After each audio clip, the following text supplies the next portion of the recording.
மிகுதியின் மனதில் உறுதி வேண்டும். பிரச்சனைகள் தான் நமக்கு ரொம்ப பிரச்சனையா இருக்கு இல்லையா? ஒரு ஊர்ல ஒரு துறவி இருக்காரு. எல்லாருடைய பிரச்சனைகளுக்கும் ஏதோ ஒரு வகையில தீர்வு சொல்ற ஒரு துறவி. ஒரு நபர் என்ன பண்ணாரு, அன்னைக்கு கிளம்பி போய் அந்த துறவியை பாக்குறாரு.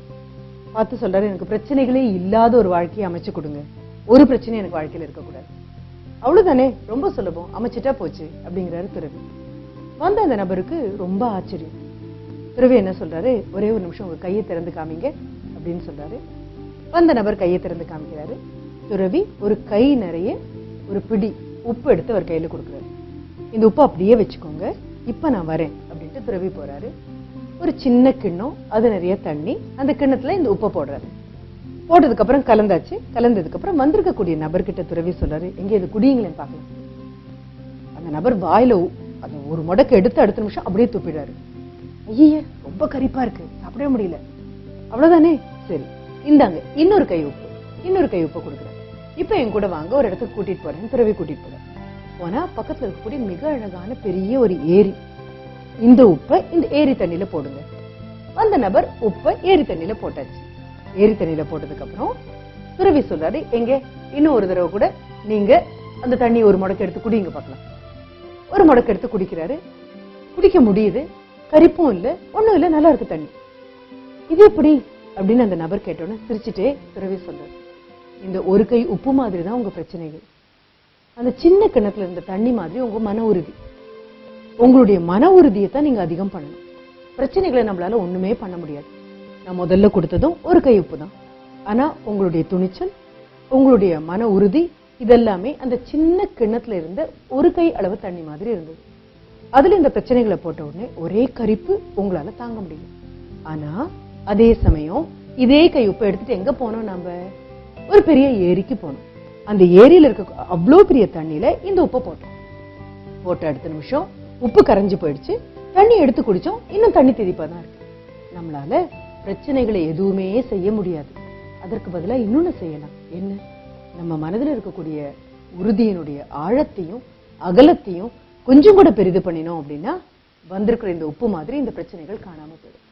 சரி, கதை ரொம்ப அழகா இருக்கு. இந்த கதையை வாழ்க்கையோட எப்படி பொருத்தி பார்க்கலாம்? நம்மளை கடந்து போகக்கூடிய பிரச்சனைகளை கடந்து போகாதேன்னு சொல்ல நம்மளால முடியாது. ஆனா ஒண்ணு பண்ணலாம், அந்த பிரச்சனைகள் நம்ம தலையில இறங்கி கூடு கட்டாம நம்மளால பார்த்துக்க முடியும். சின்ன ஒரு விஷயம் தான் இது. Don't exaggerate your problem.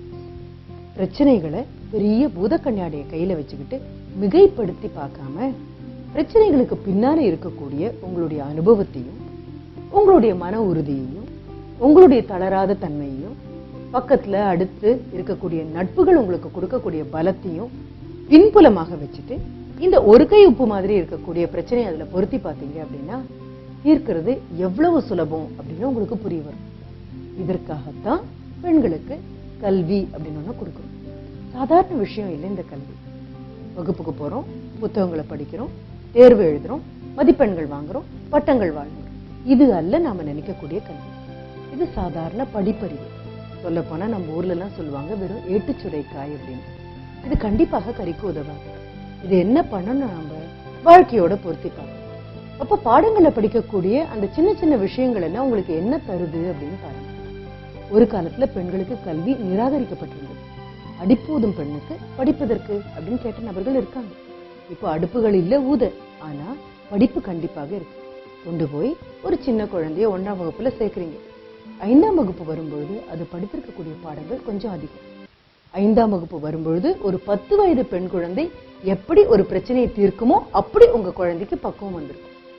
அதே குழந்தை 10ஆம் வகுப்பு வரும்போது இன்னும் கொஞ்சம் கூட அதனுடைய மனசு விசாலப்படும், இன்னும் கொஞ்சம் கூட பார்வை அகலப்படும். அப்போ ஒரு 10ஆம் வகுப்பு படிக்கக்கூடிய 15 வயது பெண் குழந்தைக்கு எப்படியெல்லாம் பிரச்சனைகளை தீர்க்க தெரியுமோ அப்படியெல்லாம் அதனால தீர்க்க முடியும். இதுவேதான் 12ஆம் வகுப்பு. இதுவேதான் நீங்க பட்டங்கள் ஆண்டு வெளியில வரும்பொழுது வாங்கக்கூடிய பட்டங்கள்ல சக்தி இல்ல, ஆனா அந்த பட்டங்கள் உங்களுக்கு சக்தி கொடுக்கக்கூடிய பாடங்களை கூடவே கொடுத்துட்டு வருது. நம்ம என்ன நினைச்சிடறோம், ஒரு டிகிரியை வாங்கி கையில வச்சுட்டோம் அப்படின்னா அடுத்த நிமிஷம் நமக்கு சர்வ வல்லமை கையில வந்துருது அப்படின்னு. அதைத்தான் நம்ம யூஆர் என்டைட்டில்ட் அப்படின்னு சொல்றோம். என்டைட்டில்மெண்ட்னு சொல்றதே எனக்கு இதெல்லாம் கிடைக்க வேண்டிய உரிமைப்பட்ட பொருள். கல்வி எனக்கு உரிமைப்பட்ட பொருள், ஊருக்குள்ள போனா ஒரு வேலை எனக்கு உரிமைப்பட்ட பொருள். உரிமைப்பட்ட பொருட்கள் எல்லாம் உங்க கைவசம் வந்தா கூட அந்த உரிமைப்பட்ட பொருளை பயன்படுத்துறது எப்படி அப்படிங்கிற அறிவு நீங்களா வாழ்க்கையிலிருந்து தேர்ந்தெடுத்து கொண்டு வந்து சேர்த்துக்கொள்ள வேண்டியது. அதற்காகத்தான் இந்த சின்ன கதையை முன்னிறுத்தி சொன்னேன். உங்களுடைய பிரச்சனை மிக சாதாரணமாக இருக்கலாம், மிக பிரம்மாண்டமானதாகவும் இருக்கலாம்.